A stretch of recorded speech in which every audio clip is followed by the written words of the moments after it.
ሰላም ሰላም ሰላም የተሰማ ላብ ቤተሰቦች ድጋሚ መጥቻለሁ። ተሰማ ይባላል። የአዳማ ሳይንስና ቴክኖሎጂ ዩኒቨርሲቲ ሶስተኛ ዓመት ተማሪ እንዲሁም ደግሞ ፉል ስታክ አፕሊኬሽን ዴቨሎፐር ነኝ ማለት ነው። ለሁሉም ጊዜ አለው ይላል ጠቢቡ ሰለሞን በመጽሐፈ መክብብ ላይ ማለት ነው። ይህንን ለምን አነሳውላችሁ? የሆነ ድራማ አለና እንደ አጋጣሚ ባለፈው ፌስቡክ ላይ ስገባ አፍላ ፍቅር የሚል ድራማ አለና እሱን ድራማ እያየሁ ነበርና በጣም ትዝ አለኝ።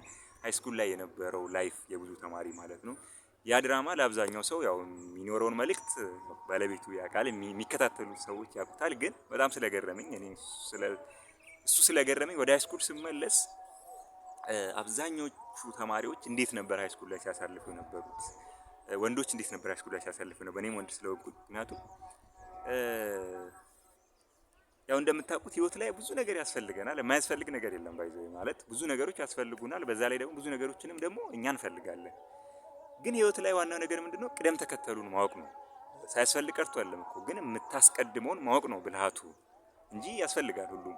አንድ ፕሮፌሰር አንዴ ለተማሪዎች የሰጠውን ምሳሌ በጣም ስለሚደንቀኝ እሱን ላንሳላችሁ እና ጥበበኛ የሚባል ሰው ነው። ጠየቁት ስለ ላይፍ እና ምን አረገ? 3 የእህል ፍሬዎችን አዘጋጀ። ጤፍ፣ ስንዴና በቆሎ ማለት ነው። ከዛ መጀመሪያ ጤፉን አስገባ ኩባያ ውስጥ ማለት ነው። ሙሉ ጤፉን ሞላው። ከዛ በኋላ ስንዴው ሲያረግበት አልቻለም፣ መያዝ አልቻለም። ኦሬዲ ጤፉ ሞልቶታል። ከዛ ደግሞ ቀጠለና ግማሽ ጤፍ አረገ። ከዛ ግማሽ ስንዴ አድርጎ በቆሎ እናግባ ሲለው አሁንም አልቻለም፣ በቆሎ መግባት አልቻለም። ኦሬዲ ሞልቷል፣ ጤፉ ሞልቶታል ኩባያውን ማለት ነው። ከዛ ድጋሚ አገላበጠው እንትኑን ማለት ነው። መጀመሪያ በቆሎን አስገባ፣ ከዛ ጤፉን አስገባ፣ እንዲ ያንቀሳቀሰው ማለት ነው። ገባ ጤፉ፣ ከዛ ስንዴውም ገባ እና ሲያገላብጠው መጀመሪያ በቆሎን፣ ከዛ ስንዴውን፣ ከዛ ጤፉ ሲያረገው ገባ። ነገር ግን እንትኑን ሲያገላብጠው፣ ይሄ ኦርደሩ ሲያገላብጠው ኩባያው መሸከም አልቻለም። ላይፍም እንደዛ ነው። ብዙ ነገሮች ያስፈልጉናል።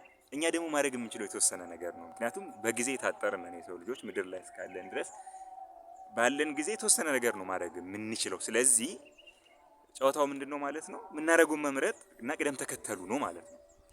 ምክንያቱም ጊዜን መቆጣጠር አንችልም። ለሁሉም ሰው የተሰጠው 24 ሰዓት ነው። ግን በዛ ሰዓት ላይ ህይወቱን በቅደም ተከተል አድርጎ ወይም ደግሞ መጀመሪያ የምታደርጉትንና ቀጥሎ የምታደርጉትን ነገር ነው መምረጥ የምትችሉት እንጂ ጊዜን መያዝ አትችሉም። ምክንያቱም ጊዜው መሄዱ አይቀርም እና ደግሞ ራስን ኮንትሮል ማድረግ ወይ ደግሞ ይሄንን ማድረግ የለብኝም ይሄንን ማድረግ አለብኝ ማለቱ በጣም አስቸጋሪ ነው።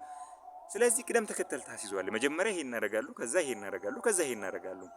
ከዛ መጀመሪያ የምታደርገውን ነገር ከጨረስክ የሚቀጥለው ሁለተኛው፣ ከዛ ከጨረስክ ሶስተኛውን እያልክ ትሄዳለህ። አይምሮህ አይጨነቅም ማለት ነው።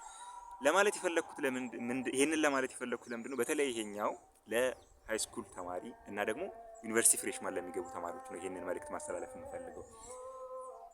ሃይስኩልም ላሉ ተማሪዎች ዩኒቨርሲቲ ፍሬሽማን ላሉ ተማሪዎች የመጀመሪያው ነገር ምንድነው? ህልም ይዘህ የሆነ አላማ ይዘህ የሆነ ስኪል ዲቨሎፕ ማድረግ ወይም ደግሞ የሆነ ሙያ መያዝ ነው ያለብህ። በቃ ማለት ሃይስኩል ላይም በትምህርትም ጎን ለጎን ሌላ የምትሰራው ነገር ካለ ስኪል ወይም ደግሞ ሙያ ነው መያዝ ያለበት ማንኛውም ሃይስኩል ላይ ያለው ወይም ደግሞ ዩኒቨርሲቲ ላይ ያለው ተማሪ ማለት ነው። ምን ለማለት ነው? ፍቅር የሚባለውን ነገር መርሳት አለበት ተማሪው ሃይስኩል ላይ እና ዩኒቨርሲቲ ላይ ማለት ነው። ለምን ይሄንን አልኩኝ? ያው ቅደም ተከተሉ እንዳልኳችሁ ነው። ካዛባችሁ ከገለበጣችሁት አይሆንም። ቅደም ተከተል መጠበቅ ስላለባችሁ ማለት ነው።